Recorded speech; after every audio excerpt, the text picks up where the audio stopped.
This video is brought to you by patreon.com/worsttake. Get access to exclusive live streams and Discord servers, on-screen shoutouts, and early access to some videos when you join now. Help make sure that we can continue to make content like this by supporting the Patreon. Links are in the description down below.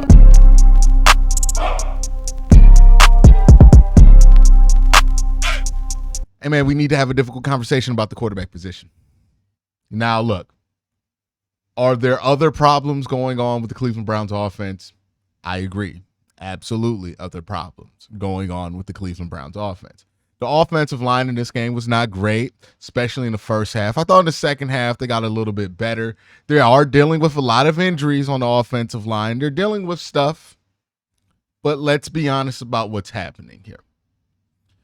All of those injuries, all of those things we're talking about, the fumbles, it's making a bad situation worse. But that doesn't change what the situation is. And we need to be honest. The Browns offense is bad. Like anything else that happens on top of that is making a bad offense worse. But this isn't a situation where I think there's a good offense there that's just being held back by bad offensive line play. The offensive line played great. I still think the offense is not going to look great. So we could blame it on different things, but the core of the problem is that the offense is bad. You want to know how I know this offense is bad? The Browns have played 3 teams. They've lost against 2, the Dallas Cowboys and the New York Giants. And in both games, it felt like those teams had all-world defenses playing against the Cleveland Browns, the Dallas Cowboys and the New York Giants. But see, those defenses have played other teams. Dallas has played 2 games. At the time of recording this, the Ravens are at halftime with the Dallas Cowboys.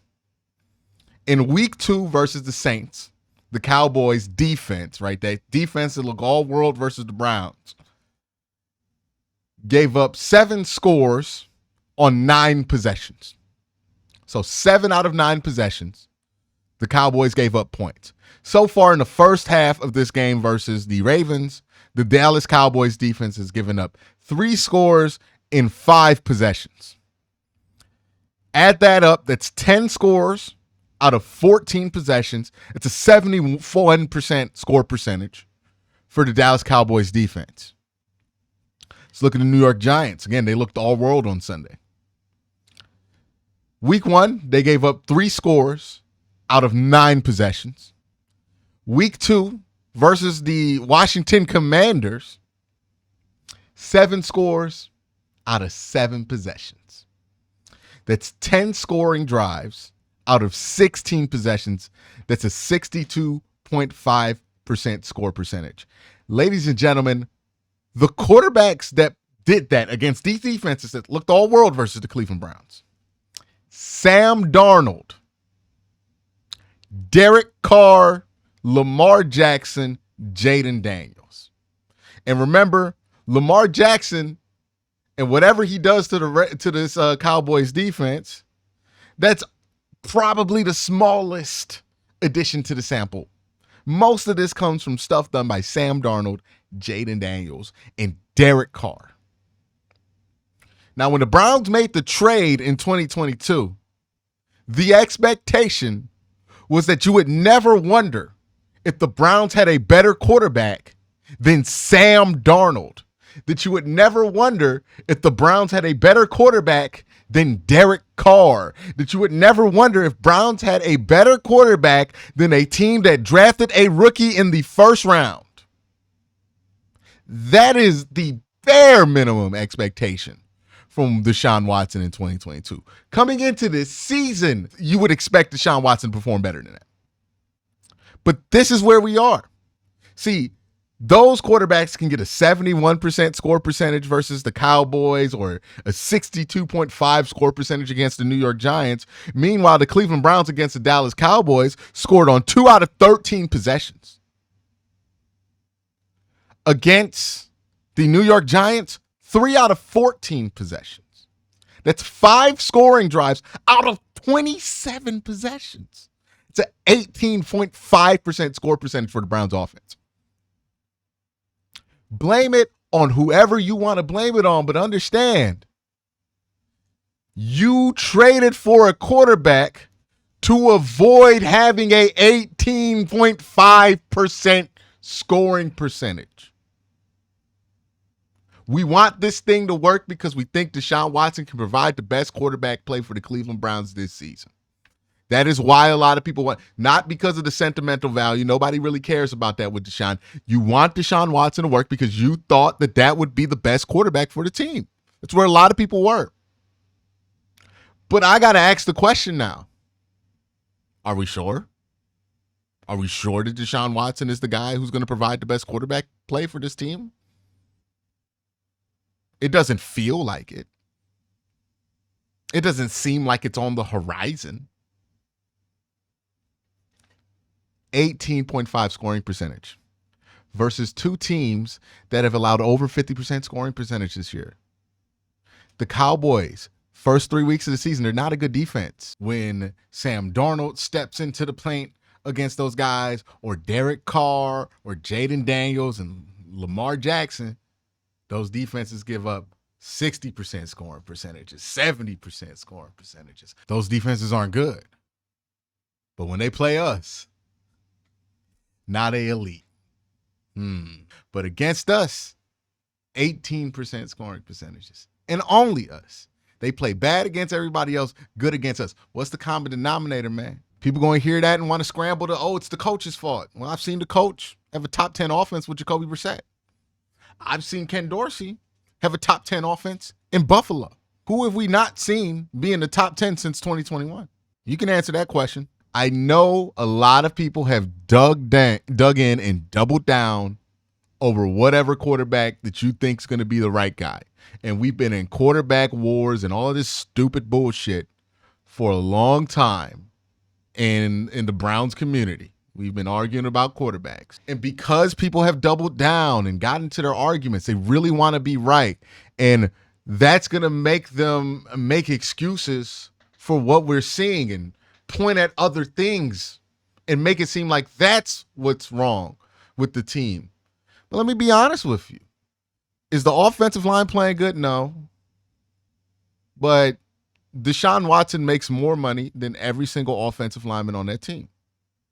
None of those offensive linemen you traded 3 first-round picks for to get them on this team.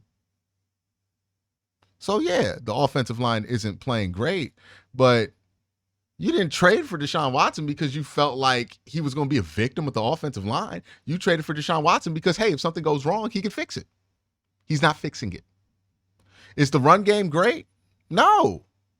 But did you invest in Jerome Ford the same way you invested in Deshaun Watson? No, not even close.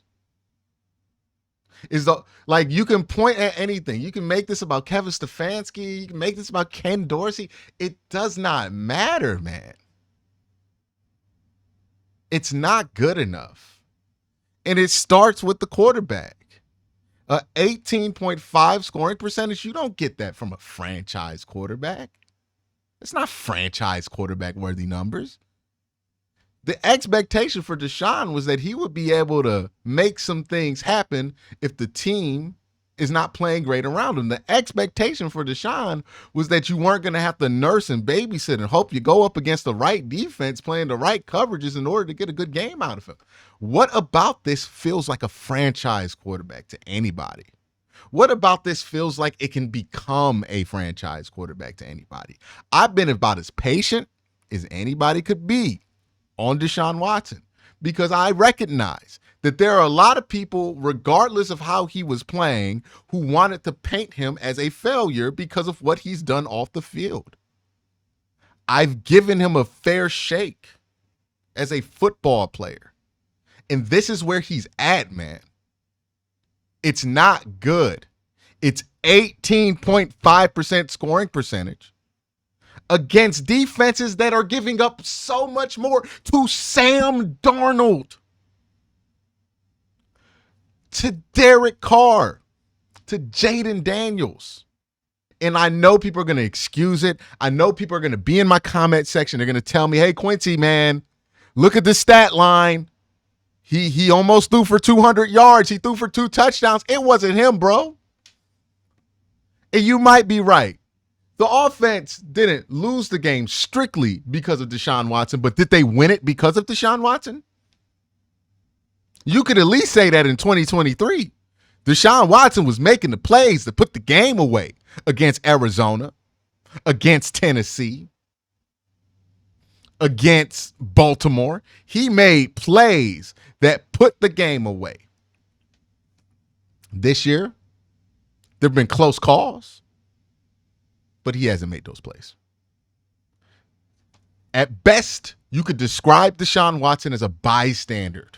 At best, you can describe Deshaun Watson as I will say this again, at best, you can describe him as a bystander.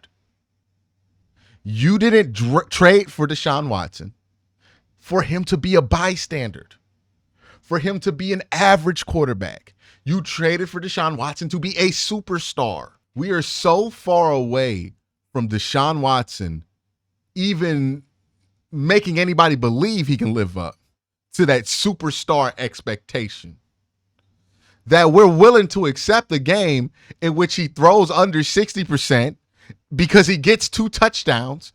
And you know what? The plays that weren't made at the end of the game, not strictly his fault. We're just willing to let it go now. That's how far, even if you're arguing for Deshaun Watson at this point, you have to acknowledge your bar has fallen significantly. Where would we expect or accept this out of a superstar quarterback? If Lamar Jackson did this, y'all be on his ass. Like, seriously, take what Deshaun Watson did and how this game ended and tell me with a straight face you wouldn't be making jokes about the Bengals if Joe Burrow did this shit. Or you wouldn't be making jokes about Lamar Jackson if Lamar Jackson did this. And you might say, hey, Quincy, they're in a different tier of quarterback than Deshaun. They're superstars. Well, wasn't Deshaun supposed to be that?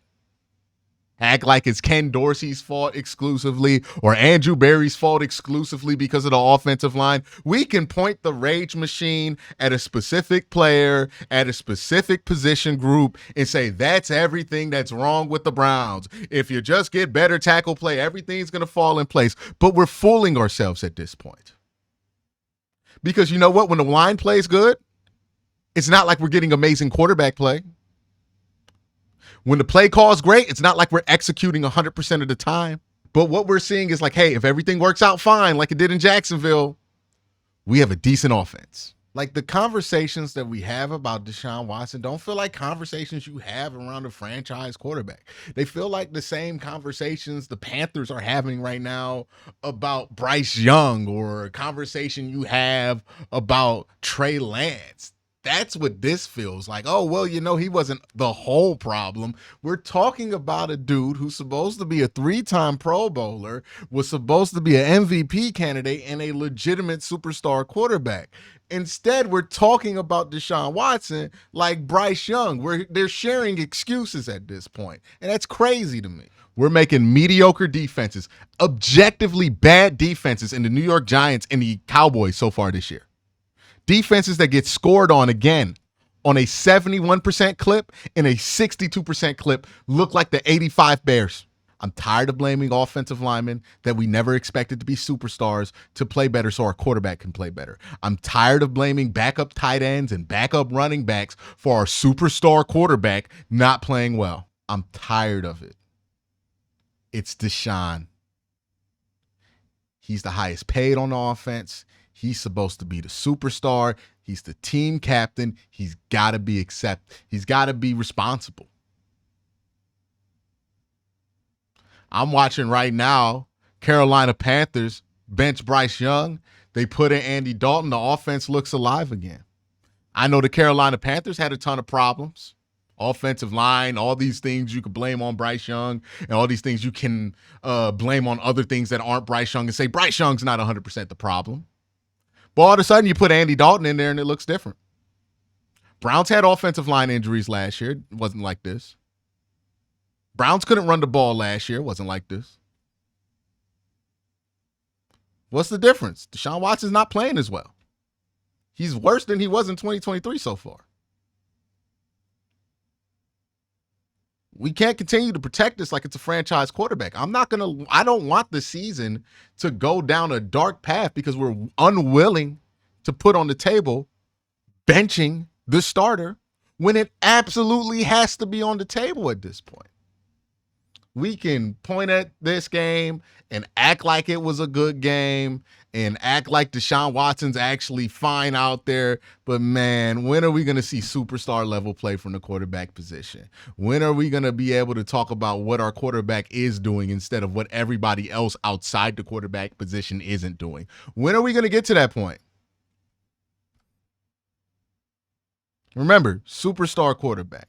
Name me one superstar quarterback who this performance would be like cool with. Who how this game ended would be like, okay, yeah, that's not their fault. If this happened with Dak Prescott, would you be cool with it? Or would you be on Twitter making jokes about how Dak kind of sorry? Like, really, just take what happened in this game. If you are a Deshaun Watson diehard or you're still somebody who wants this Watson thing to work, this is the mental exercise I'm going to ask you to do. And you tell me what you come up with in your mind. If this game played out this exact same way with anybody else that you consider a superstar quarterback, would you not be roasting them? If this happened with Trevor Lawrence, would you not be roasting Trevor Lawrence? If this happened with Dak Prescott, would you not be roasting Dak Prescott? If this happened with Jared Goff, would you not be roasting Jared Goff? And keep in mind, it wasn't just the one drop ball from Cedric Tillman that lost this game or the fumble by Jerome Ford. Yeah, that was a part of it, but there was a 4th and 1 and a 3rd and 1 that the Browns couldn't get. There was also that pass to Amari Cooper that Deshaun couldn't make. There were multiple times for Deshaun to make plays to get over that point, to avoid even getting to the 4th and 1s in the first place. I just want to ask you, wouldn't we be roasting anybody else in this position? Why are we making excuses for it happening on our own team? Uncomfortable ass conversation, but it's got to be on the table. And I hope that Kevin Stefanski and company have that same sense of urgency, because it feels like we're wasting time hoping that a franchise quarterback walks through that door when there just ain't one in that building right now. That's my thoughts. Let me know what you think. Peace.